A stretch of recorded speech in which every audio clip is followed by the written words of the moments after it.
मिलेंगे, ब्रजवासी मिलेंगे। कहाँ? यमुना जी के किनारे ब्रज में, वृंदावन में ऐसे सुंदर दर्शन है। ऐसे स्थान पे भक्ति महारानी जो है तरुण अवस्था को प्राप्त हुई है और ऐसा सुंदर वर्णन नारद जी ने किया है। तब कहती है भक्ति रानी कि हे नारद जी, आप मेरे पुत्र को पुनः युवा करो, पुनः जवान करो, नहीं तो विदेशम गम्यतम मया, मैं विदेश में चली जाऊंगी। आज भी देखो, जब आप वृंदावन मथुरा जाएंगे ना तो वहाँ आधे से ज्यादा लोग तो विदेशी ही मिलेंगे, क्योंकि भक्ति महारानी कहते मैं विदेश जाऊंगी, अमेरिका जाऊंगी, जापान जाऊंगी, लंदन जाऊंगी, और चली भी गई। परंतु नारद जी ने पीछे से खींच लिया, नहीं महारानी आपको वहां नहीं जाना है, आप गई हो पर लौट के आओ। इस भारत भूमि में आपकी सबसे ज्यादा शोभा है, क्योंकि ये भारत भूमि जो है, ये भारत भूमि कैसी है? देवताओं की भूमि है, संतों की भूमि, ज्ञान वैराग्य की भूमि है। ये सुंदर भूमि पे ही आप यहाँ विराजमान हो जाइए। तब भक्ति महारानी कहती है सब ठीक है, परंतु इस कलयुग को जब प्रवेश मिला तब राजा परीक्षित जी ने इसको भगाया क्यों नहीं? तो नारद जी कहते हैं इस कलयुग में अनेक दोष है, परंतु एक गुण है, हजारों अवगुण है, पर एक गुण है, वो क्या है? यत् फलं नास्ति तपसा न योगेन समाधिना तत् फलं लभते सम्यक् कलौकेश कीर्तनात्। इधर 3 युगों में तुम समाधि लगाओ, यज्ञ करो, तपस्या करो, कुछ भी करो, तब भी भगवान की प्राप्ति नहीं होगी। परंतु इस कलयुग में केवल और केवल का भगवान का नाम गुणगान करेंगे। जैसे अभी हम सभी लोग राधा रानी का नाम गुणगान करते हुए बड़े प्रसन्न हो रहे थे, खुश हो रहे थे, आनंद मिल रहा था, वैसे अगर कोई नाम संकीर्तन करता है तो भगवान की इस कलयुग में भी प्राप्ति होती है। तब श्री भक्ति महारानी को कहते हैं कि तुम चिंता मत करो, मैं तुम्हारे पुत्रों को युवा कर देता हूँ। वेदों का पाठ किया, उनके कानों में ज्ञान और वैराग्य के, इतना ही नहीं, श्री नारद जी ने गीता पाठे, मुहुर्मुहु बार बार गीता का पाठ किया, अनेक पुराणों का, शास्त्रों का पाठ किया, परंतु जोर जोर से श्वास ले रहे हैं ज्ञान वैराग्य, उनको युवा अवस्था प्राप्त नहीं हुई। तब आकाशवाणी हुई, सत्संग करो, सत्संग करो। नारद जी कहने लगे अरे सत्संग करो, कैसा सत्संग करो, कौन बताएगा सत्संग क्या होता है? तब आकाशवाणी ने कहा जाओ संतों के पास जाओ, संत आपके प्रश्न का उत्तर देंगे। तब संसार में जितने तीर्थ थे, अनेक आश्रम थे, सभी में नारद जी हो आए, उनको कहीं प्रश्न का उत्तर ही नहीं मिला कि सत्कर्म क्या करे। तब नारद जी चिंतित होकर, व्याकुल होकर हिमालय में चल जाने लग गए तपस्या करने के लिए। कहा? बद्रीनाथ, केदारनाथ जहाँ है वहाँ बद्रीनाथ में नर नारायण भगवान तपस्या कर रहे हैं। तब कहते हैं अब नर नारायण भगवान को प्रसन्न करूंगा और अपने प्रश्न का उत्तर पूछूंगा कि सत्कर्म क्या है। तब जाते जाते उनको अचानक रास्ते में सनकादिक ऋषि जो 4 भाई हैं, जो नित्य निरंतर 5 वर्ष के आयु में और हरि शरणम करते रहते हैं, उनका दर्शन हुआ।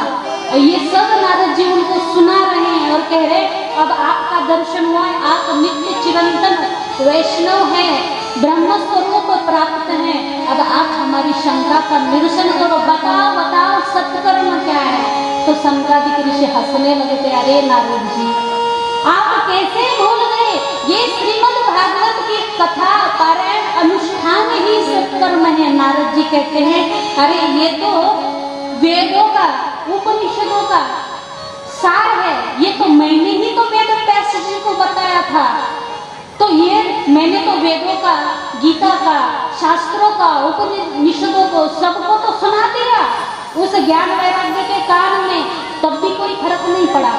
तब कहते हैं सनकादिक मुनि नारद जी ये बताएं कि जब हम लोगों को आम का रस खाना होता है या पीना होता है तो हम क्या करते हैं?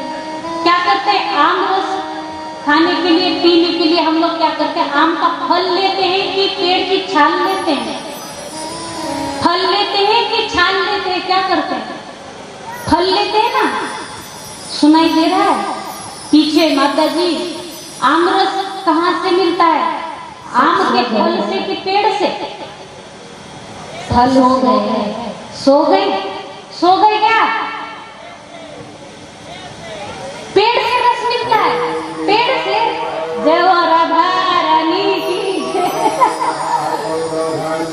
माता जी रस मिलता है हम लोगों को फल से, आम का फल जो होता है उससे रस मिलता है। तो यहाँ कहते हैं वेदों का सार, वेदों का रस जो है, निचोड़ जो है वो है श्रीमद् भागवत की कथा। तो श्रीमद् भागवत का अनुष्ठान करो। और नारद जी कहते अब हम कहीं नहीं जाएंगे, आप ही हमें सुनाओ। और अपने घर में भी खुशियाँ होगी। पेट में कपड़ा बांध के गर्भवती होने का नाटक करने लगी। और जब इधर उस बहन को, छोटी बहन को 9 महीने पूरे हो गए, घर में एक पुत्र का जन्म हुआ, तब वो धुंधुल की बहन जो है उसने अपना पुत्र धुंधुली को दे दिया और आत्मदेव ब्राह्मण को बता दिया कि हे स्वामी जी, अपने घर में पुत्र हुआ है। बड़ा आनंद उत्सव वहाँ कर रहे हैं, बड़े बड़े महोत्सव, दान धर्म कर रहे हैं, सारे संस्कार कर रहे हैं। आत्मदेव ब्राह्मण बड़े ही प्रसन्न हैं।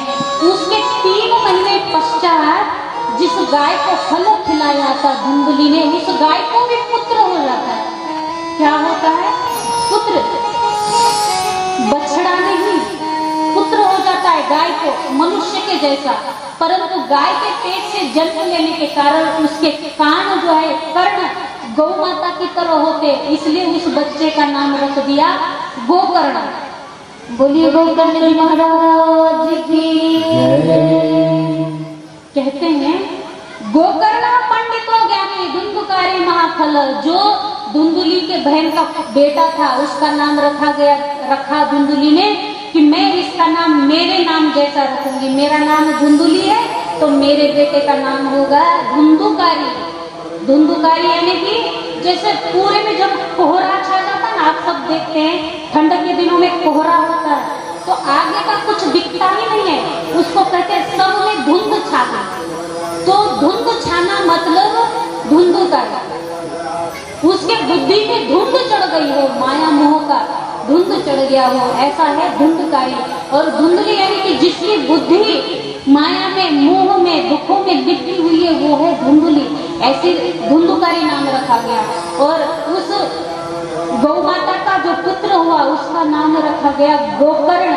और ये गोकर्ण बड़े पंडित हो गए, क्यों? क्योंकि संत की प्रसादी है, संत ने फल दिया था ना, तो उसका नाम रखा गया गोकर्ण। वो बड़ा ज्ञानी हो गया, पंडित हो गया। और ये धुंधुली का पुत्र धुंधकारी बड़ा दुष्ट हो गया। वो दूसरों के बच्चों को कष्ट देता, गौ माता को कष्ट देता, संत ऋषि मुनियों के आश्रम जला देता, बच्चों को उठा के कुआं में, नदी में फेंक देता, चोरी करता, डकैती करता, लोगों का धन लूटता, ऐसे ऐसे कुकर्म करने लगा।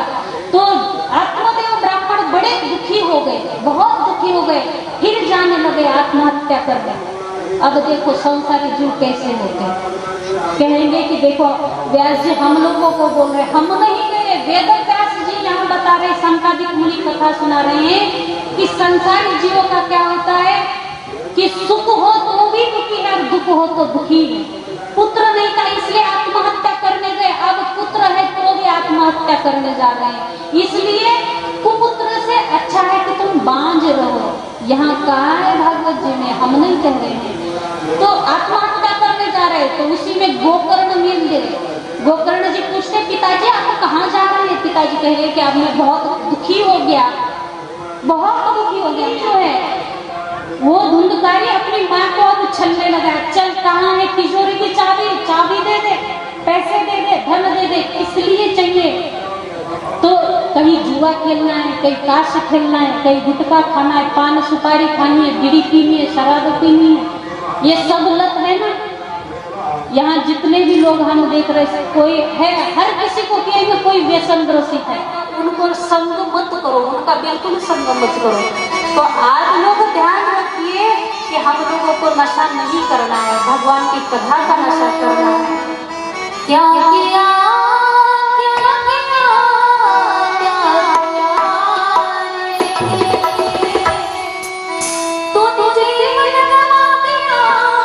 तूने जीवन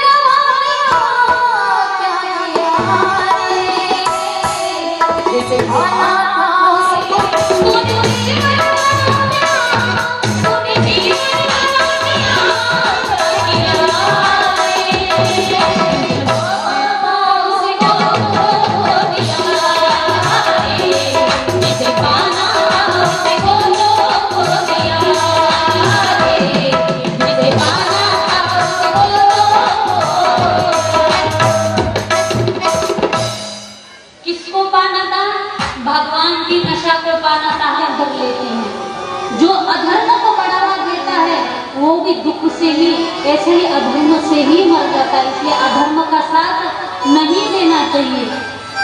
तो यहाँ धुंधकारी अब मां नहीं, बाप नहीं, इतना बड़ा घर है, धन है, संपत्ति है, 5 वेश्याओं को घर में रख लिया, चोरी डकैती करने लगा। अब इन 5 वेश्याओं ने सोचा कि भैया कि अब ये तो रोज डकैती करके राजा के राज दरबार का सोना चांदी हीरे मोती कोषागार लूट के ले आता है। किसी दिन सिपाहियों ने पकड़ लिया तो सोना चांदी धन भी चला जाएगा, ये भी चला जाएगा और हम भी लोग जेल में कारागार में चले जाएंगे। तब क्या किया जाए? वेश्या तो वेश्या है, वो कोई पत्नी तो नहीं है, वो कोई संस्कारी जीव तो नहीं है। तो उन 5 वेश्याओं ने क्या किया, बहुत सारी शराब पिला दी उस धुंधकारी को, भयंकर शराब पिला दी। और शराब पिलाने के बाद 4 वेश्याओं ने हाथ पैर 4 भागों में बांध दिए, गड्ढा खोद दिया, उस गड्ढा में डाल दिया और जलता हुआ अंगारा उस धुंधकारी के मुंह में भर दिया। इसने उन 5 वेश्याओं ने, जिनके लिए धुंधकारी चोरी डकैती करता था, और जलते हुए अंगारे मुंह में भर दिए, हाथ पैर बांध दिए, गड्ढे में फेंक दिया, ऊपर से मिट्टी डाल दी और आराम से रहने लगे। आजू बाजू वाले पूछने लगे पतिदेव कहाँ गए? तो बोलने लगे कि अरे वो तो कहीं परदेश गए हैं व्यापार बिजनेस करने के लिए, तो हम भी कुछ दिन के लिए बाहर जा रहे हैं, अपने मायके जा रहे हैं। तो वो लोग वहां से निकल गए, वो सारा धन बटोर के निकल गई और वो जो धुंधकारी है वो प्रेत बन गया और सारे गांव वालों को कष्ट देने लगा। कुछ दिनों पश्चात गोकर्ण जी तीर्थ यात्रा करते करते उनको अपने गांव की याद आ गई। तो चलो देखते हैं, पिता तो अब नहीं रहे, माता का क्या हाल है पूछते हैं, भाई का हाल चाल पूछते हैं, गांव वालों से थोड़ा सा सत्संग कर लेते हैं। तो गए तो गांव वाले पहुंच गए सत्संग करने। उसके पश्चात गोकर्ण जी अपने घर चले गए, अपने घर में रुके। तो रात में अचानक कोई एकदम भेड़ से आवाज आती है, कोई रोए से आवाज आती है, कोई घुंघरू की आवाज आती है, कोई डरावनी आवाज आती है, भयंकर भयंकर भूत प्रेतों वाली आवाजें आने लगती हैं। तब कमंडल में जल ले लेते हैं। गोकर्ण जी सूर्य भक्त थे, कमंडल में जल लेके श्री गोकर्ण से क्या करते हैं, उसके ऊपर डाल लेते हैं और पूछते हैं कि अरे भाई तो कौन है? तो वो कहता है कि ये भाई मैं तेरा बड़ा भाई धुंधकारी हूँ। तो बोले तेरी ऐसी अवस्था कैसे हुई?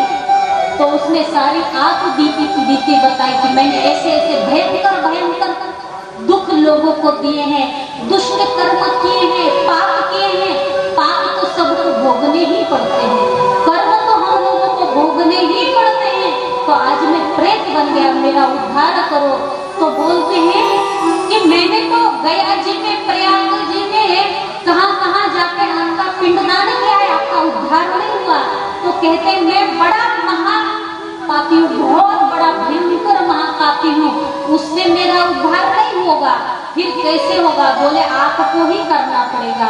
तब रात तो बीत गई, सुबह होते ही सब गांव वालों को पूछा क्या किया जाए? बोले भाई गोकर्ण जी आप तो सबसे बड़े ज्ञानी, हम क्या बताएं। फिर सूर्य भगवान को रोक लिया अपनी शक्ति से और सूर्य भगवान को पूछ लिया कि हे प्रभु बताइए मेरे भाई के उद्धार के लिए मैं क्या करूं? तब सूर्य भगवान ने बताया कि आप 7 दिवसीय श्रीमद् भागवत की कथा कीजिए, एक बांस खड़ा कीजिए और उस बांस में आपके भाई को स्थान दीजिए, उस प्रेत को 7 गांठ का बांस जो है उसमें बिठा दीजिए और कथा सुना दीजिए, उसी से उसका उद्धार होगा। कथा का आयोजन हो गया। 7 दिवस हर एक रोज कथा श्रवण करते। कौन? धुंधकारी उस बांस में बैठ के। तो रोज जैसे दिन भर कथा होती तो शाम को एक गांठ फट जाती।